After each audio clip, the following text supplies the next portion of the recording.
Queridos hermanos, tomamos este tiempo breve porque hay una preocupación, lo hacemos cuando suceden estas cosas. Han habido situaciones difíciles. La semana pasada fue operado el esposo de nuestra hermana Lulú, don Enrique. Le operaron las arterias. Fue un milagro. El médico le advirtió a la hermana Lulú que no había posibilidades de decir que podía salir bien. Así, no garantizaba nada él. Y gracias a Dios, aunque todavía tiene otra arteria más que quizá le tengan que operar. Su situación fue muy delicada, muy grave. Bueno, pues ustedes saben lo que ha sucedido con la familia Salazar. La muerte de nuestro hermano Omar esta semana fue algo muy, muy difícil. La familia pues está en una situación muy difícil también, con el pesar, con el dolor. Hemos de orar, pero también hay algo más. Pues apenas falleció la hermanita de nuestro hermano Alfredo, Idilia. Quienes le conocieron una persona tan linda. Un cáncer muy agresivo le quitó la vida o le hizo llegar a esta situación. Nuestro hermano Alfredo luego está en Tenosique y pues si no mal entiendo era la que estaba con sus papás, acuérdense.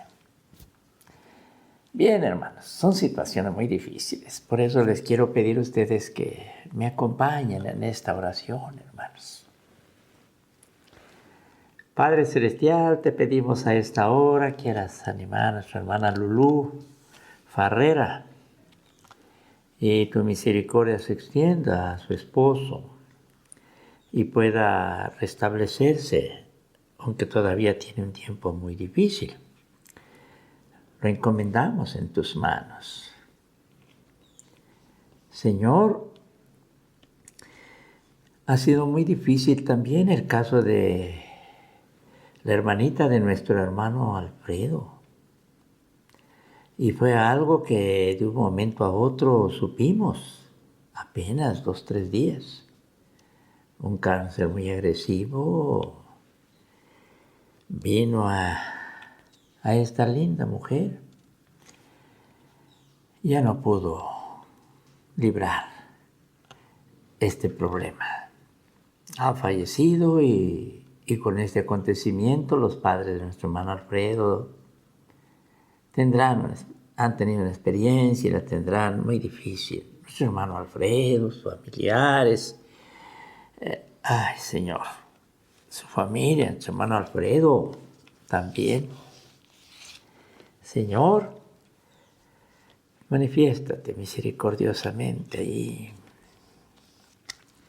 también esta semana pues ha pasado lo del hermano Omar. Señor, nuestro hermano Armandito ha perdido a su hijo menor y el que estaba bastante cerca de él. Es muy difícil. ¿Qué diremos también por Marisa, su esposa, sus hijos, sus seres queridos? Señor, te rogamos que manifiestes tu gran bondad y misericordia en esta familia. Y Padre eterno, en cada caso, te rogamos que consueles los corazones porque tú eres el único que puedes hacerlo. O en el primer caso, que oramos que tu misericordia siga derramándose ahí. Es un tiempo difícil, nos hemos visto convulsionados.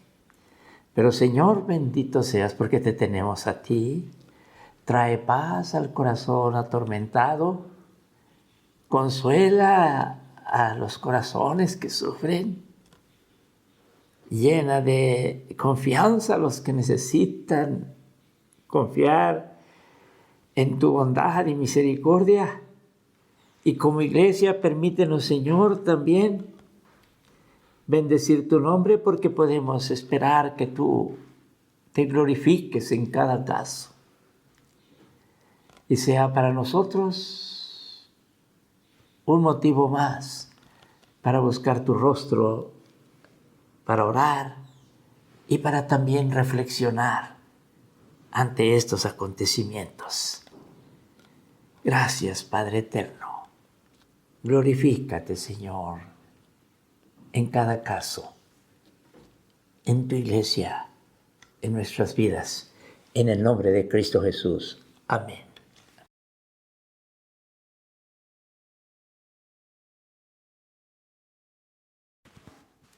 Buenos días, queridos hermanos. Estamos listos ya para exponer la palabra de Dios después de este tiempo de adoración que Dios nos ha concedido en nuestros hogares, uniéndonos a través de esta adoración para que como iglesia experimentemos de esta manera una comunión con el Señor y con nosotros. Un cariñoso saludo, como acostumbramos enviarles de parte de mi esposa y de mi parte, para todos ustedes, con un deseo especial de que la paz de Dios reine en sus vidas. Antes de orar, quisiera hacer una invitación, hermanos, muy especial, diría yo. Esta semana iniciamos la lectura del Nuevo Testamento. Es muy probable que la mayor parte de ustedes no hayan leído el Antiguo Testamento. Los que lo leen más o menos tenemos los datos. Pero dejando el Antiguo Testamento por ahora, quisiera invitarles a que se concentraran a leer el Nuevo Testamento. A partir de San Mateo hasta Apocalipsis, que lo terminamos en diciembre. Será un buen tiempo, hermoso tiempo para leer de manera sistemática la palabra de Dios en el Nuevo Testamento. Es una invitación cariñosa que les hago, pero a la vez como pastor les exhorto a leer la santa palabra de Dios. Vamos a orar. Padre Celestial, gracias te damos porque nos permites a esta hora exponernos a tu palabra. Habrá una continuidad a lo que hemos expuesto en el libro de Efesios, en el capítulo 5, esos primeros versículos, y con esos pecados tan gravosos, Señor.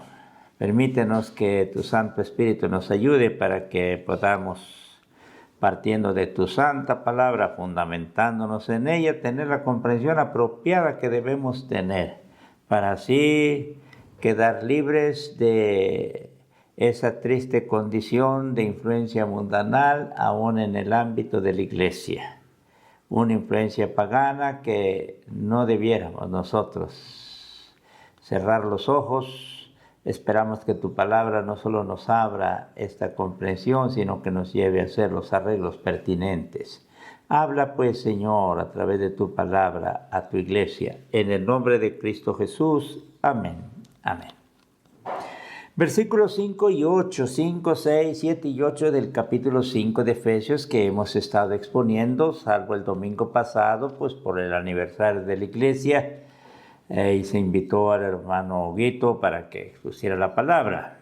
Continuamos entonces con estas exposiciones. Estamos ya por terminar la carta, pues tiene 6 capítulos, y ahora estamos en el capítulo 5.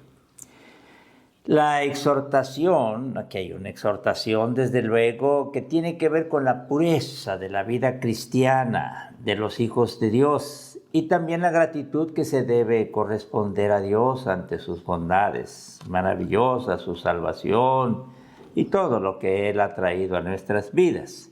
Entonces, esta exhortación a la pureza y a la gratitud en estos versículos, San Pablo le está imprimiendo mayor gravedad. Así.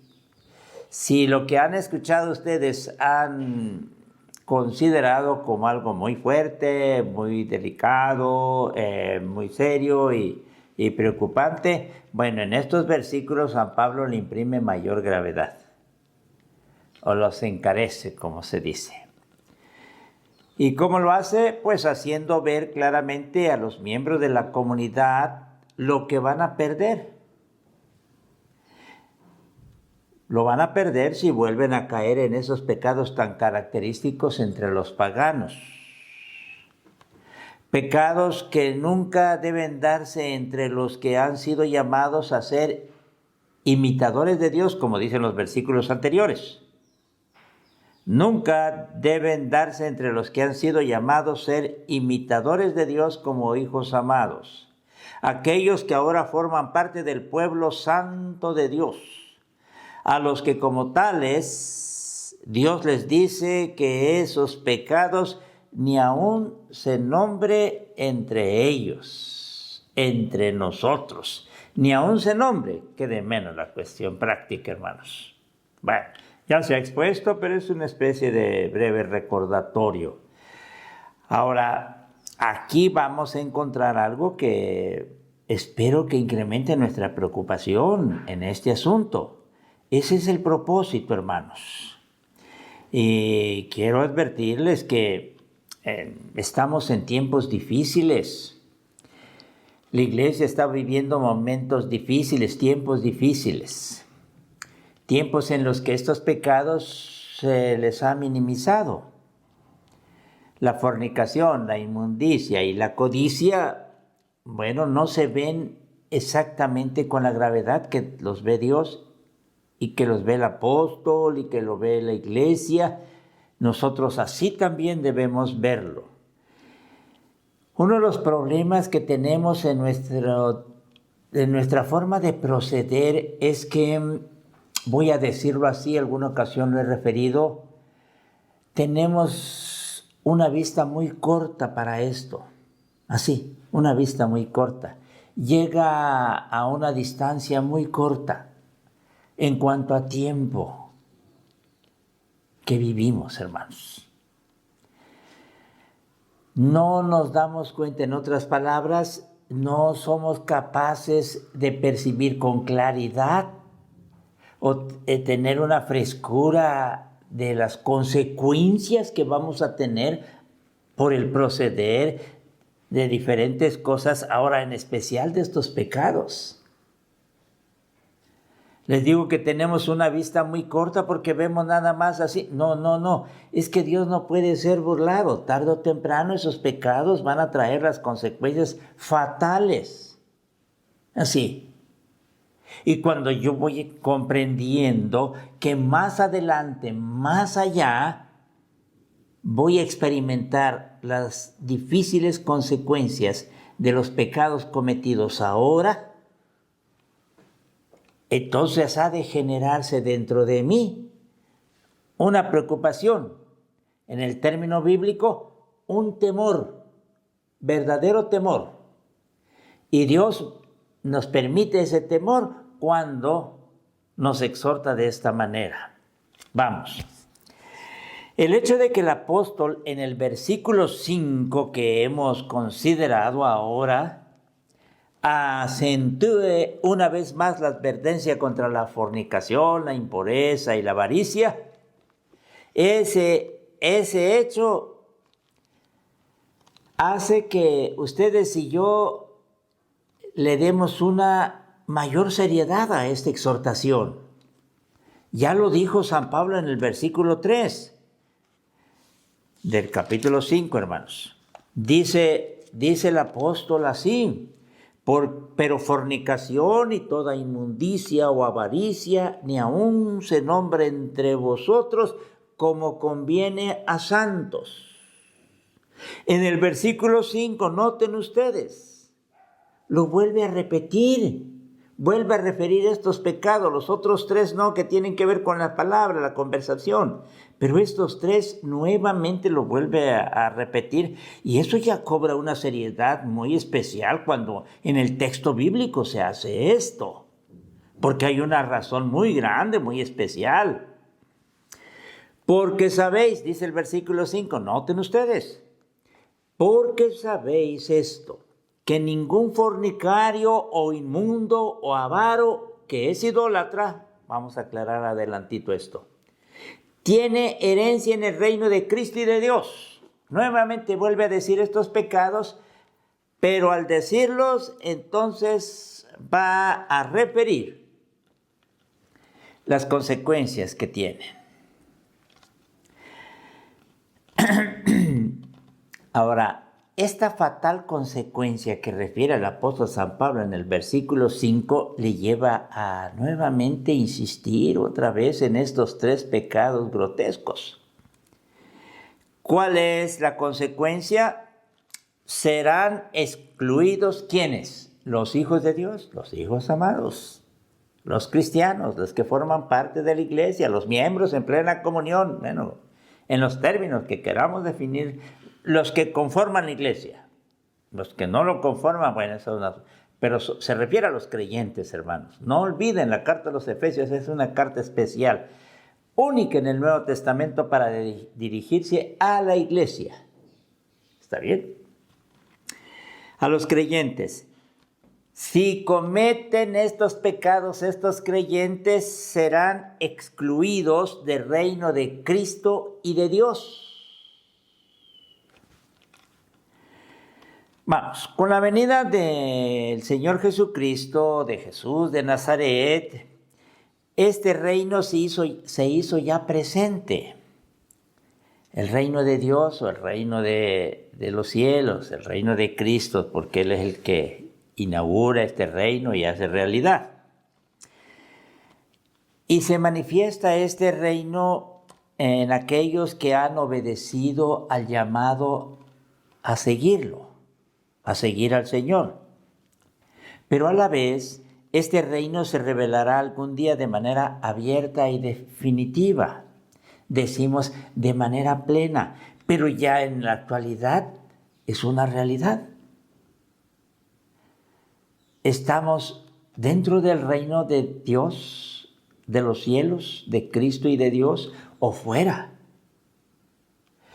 Cuando se cometen estos pecados, aún estando dentro, terminaremos siendo expulsados del reino.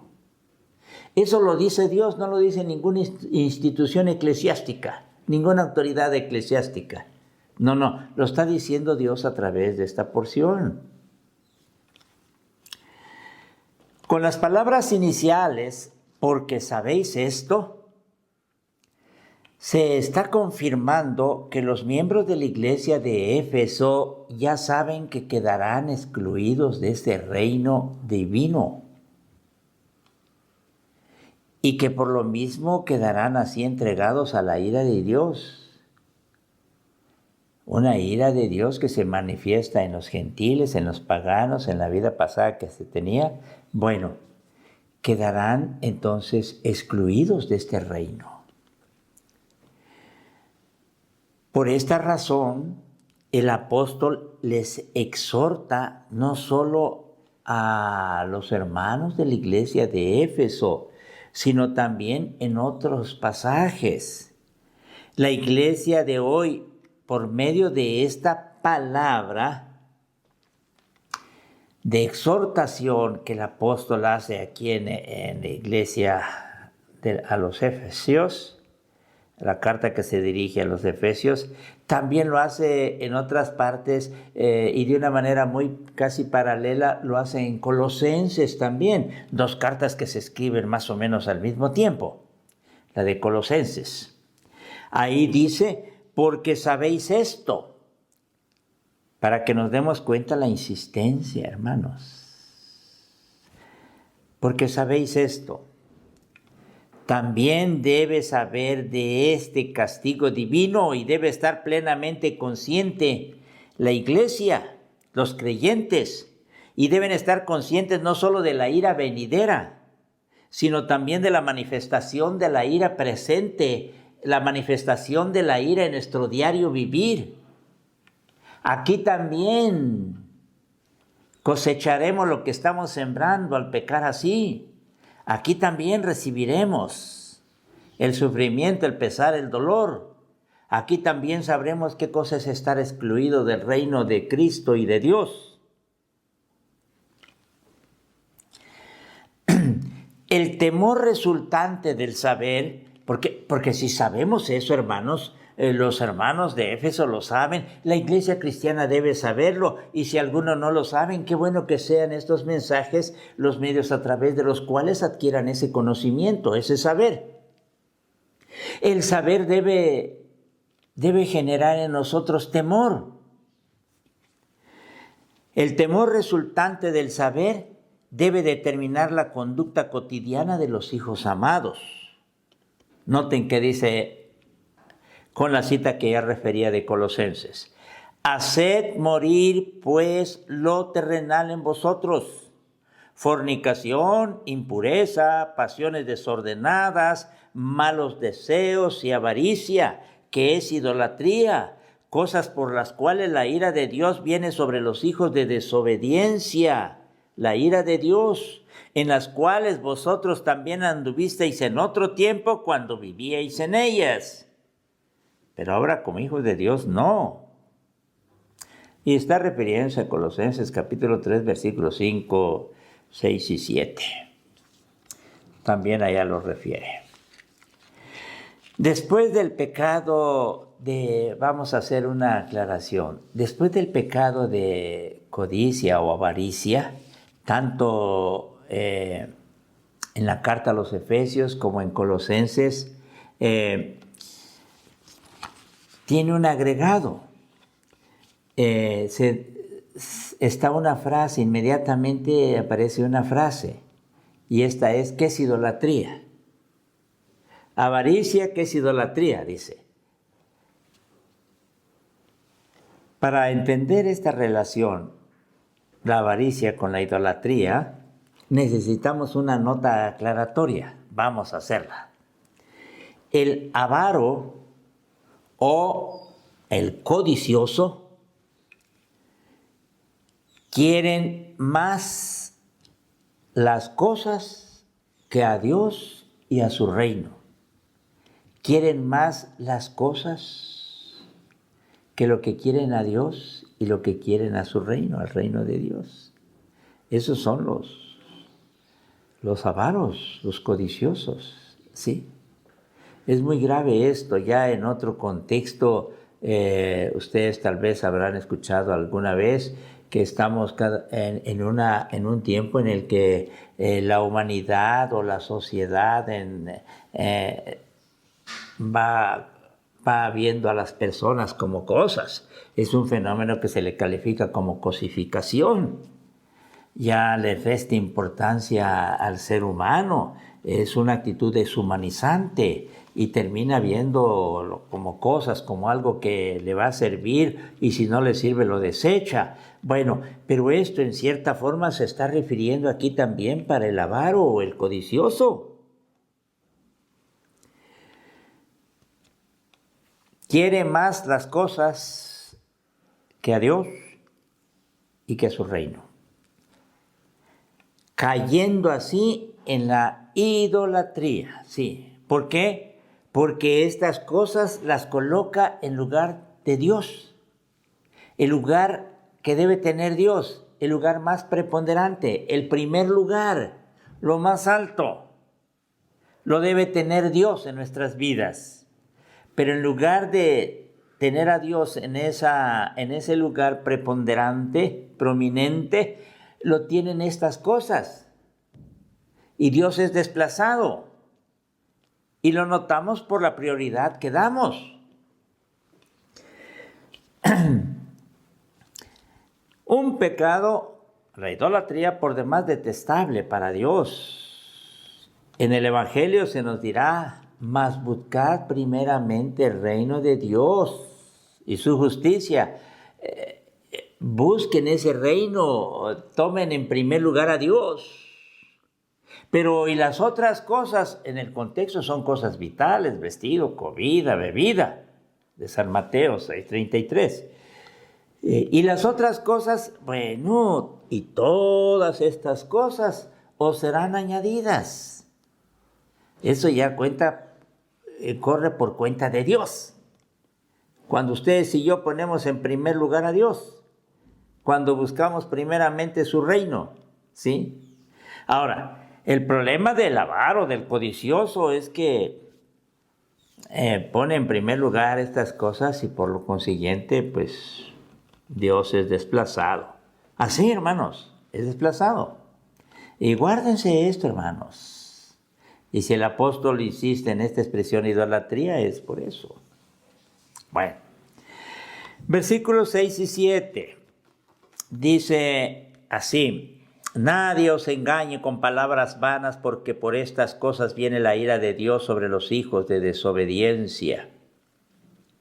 No seáis pues partícipes con ellos. Y aquí se nos recuerda esta cuestión de la ira de Dios. Ahora, esa ira de Dios se manifiesta ya desde ahora en los castigos que esos vicios acarrean, ya en nuestra vida presente. Claro, después será impresionante la manifestación de la ira de Dios en el juicio. Esto debe permitir al creyente ser más temeroso a Dios y así tener un comportamiento consistente en no volver a recaer en estos grotescos pecados que formaron parte de una vida pasada, pagana, gentil, mundana. Ahora ellos han llegado a ser los creyentes.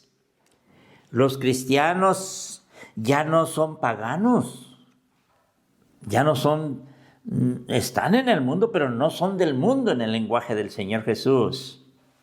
No son del mundo, no somos del mundo, sino que hemos llegado o han llegado a ser algo completamente diferente o distintos. Ellos como cristianos o nosotros como cristianos no tenemos nada que ver con el origen esencial. ¿Cuál era ese origen? El ser tinieblas. Es que antes éramos tinieblas, oscuridad. Ese es un origen esencial. Se dice, bueno, ya no somos eso. Ya, de ahí fuimos rescatados, de ahí fuimos liberados, de ahí fuimos sacados. Pero esperamos que quede claro, el peligro que podemos correr es el de minimizar la gravedad de estos pecados, pues no darle la gravedad que tienen, hermanos, es minimizarlos. Y este es un peligro que corremos por algunas razones o algo que vamos a decir. Basta con ver que el mundo en el que vivimos sigue un proceso acelerado de depravación, incontenible casi, diríamos así, ¿sí? Y estaba arrastrando con todo. Estos pecados han llegado a ser cada vez más aceptables por ellos y no vistos como faltas graves, y la moral social se está desquebrajando, hermanos. Y lamentablemente, hermanos, me duele cuando hablo de esto, hermanos. Y me duele porque yo he vivido experiencias muy difíciles en el transcurrir que hemos tenido y donde hemos estado, hermanos. Lamentablemente, muchas iglesias también van aceptando lo que es inaceptable para Dios. ¿Y por qué me atrevo a referir esto? Porque nosotros lo hemos vivido. Tristemente tengo que decirlo. Muchas iglesias también van aceptando lo que es inaceptable para Dios. ¿Y por qué sucede eso? ¿Está sucediendo eso en las iglesias? Bueno, en algunos casos, porque sus líderes han caído en estos pecados, los líderes de las iglesias. Y aquí principalmente los pastores, también otros líderes. Y por lo tanto, evitan predicar de estas verdades tan determinantes. Se las saltean, decimos. Pero la otra posibilidad ya tiene que ver con la misma iglesia. Uno de los líderes, los que la dirigen, pero otra la iglesia. La otra posibilidad es que la iglesia misma, los mismos miembros de las iglesias llegan a un proceso de degradación y terminan rechazando la existencia clara y radical de la palabra de Dios, con expresiones como es una exageración, somos seres humanos, tampoco. Es que lo está diciendo Dios, no lo estoy diciendo yo ni un predicador. Es que la palabra de Dios lo está diciendo y lo está repitiendo. Por eso les dije del versículo 3 y el versículo 5. Es Dios quien lo está repitiendo. Pero algunos, pues como lo consideran así, no, hermanos, esto es muy serio. Es lo más delicado, lo más grave.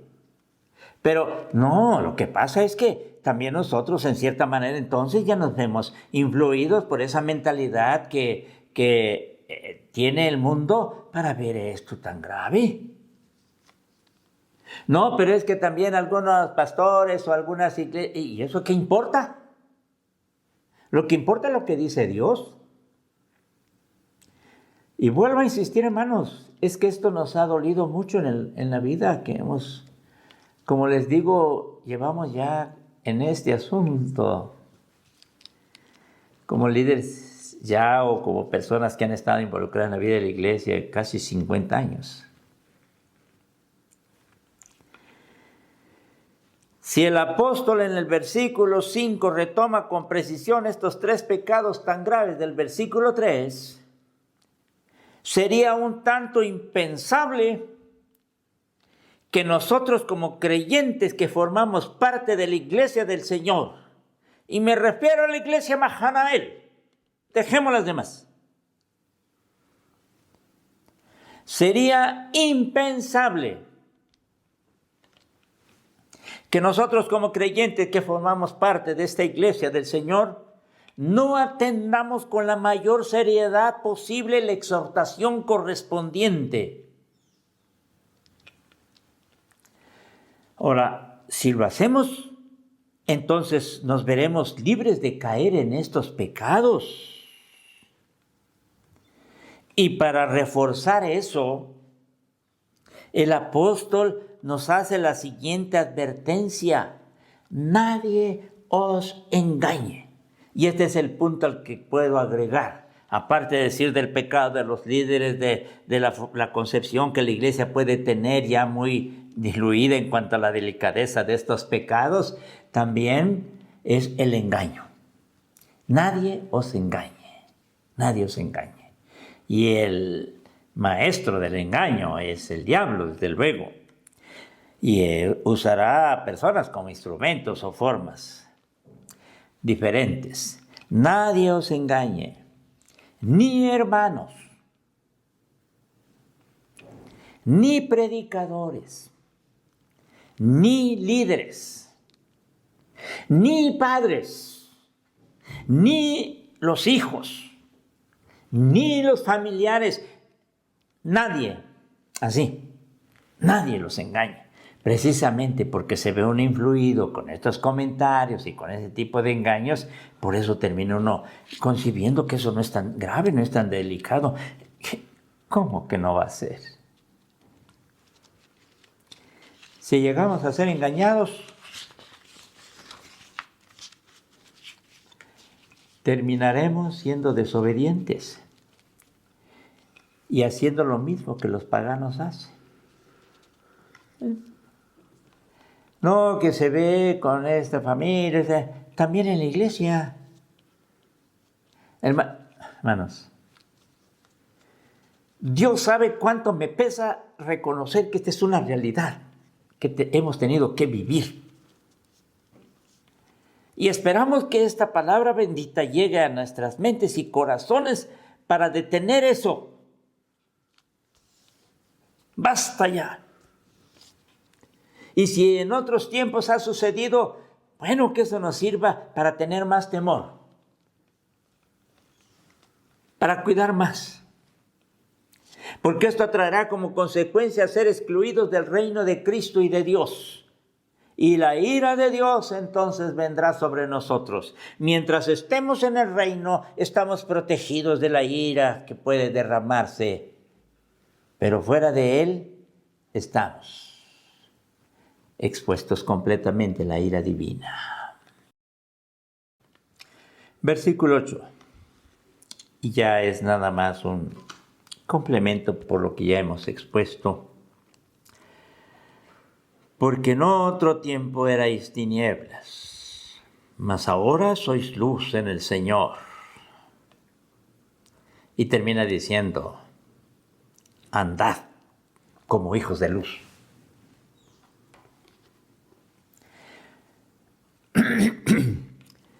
Y así concluye el apóstol esta apremiante, delicada exhortación o exposición. No somos ya más tinieblas, hermanos. Este es algo que siempre debemos recordar. ¿Por qué no haces esto? Es que yo no soy tiniebla ya. Esta conciencia es la que debemos tener. Ya no somos oscuridad, no somos tiniebla. No, ahora somos algo completamente contrario, opuesto a las tinieblas, a la oscuridad. Debe haber esta conciencia, debe haber este temor, este coraje. Es necesario. Bueno, diríamos hasta urgente. Y como se ha referido en alguna ocasión las expresiones del poeta,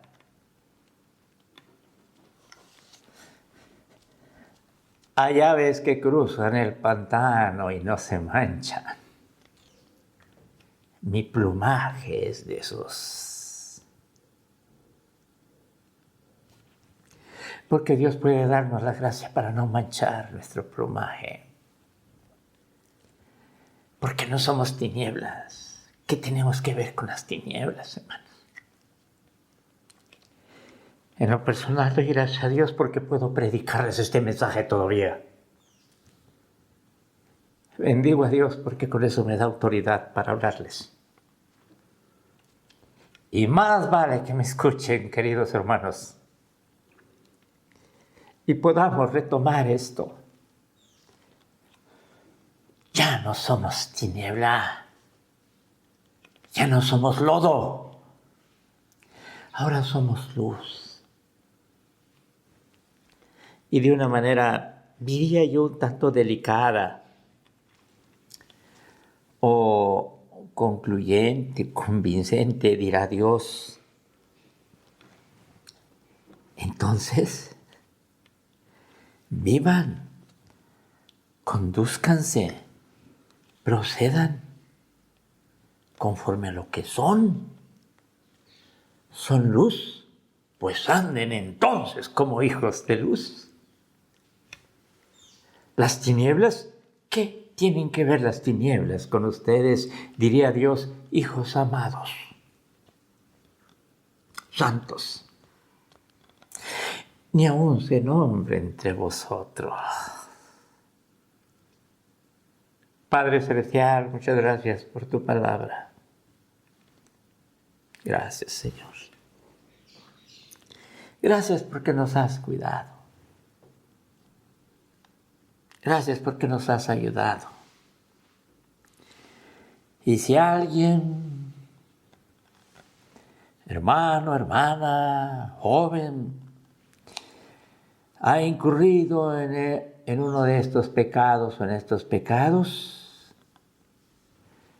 Señor, con toda humildad me acerco a ti para que concedas la oportunidad de tu bendito perdón.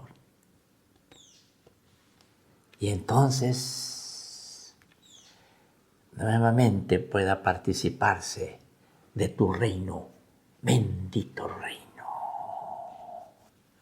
un reino de luz, que nada tiene que ver con la suciedad. Gracias, Padre.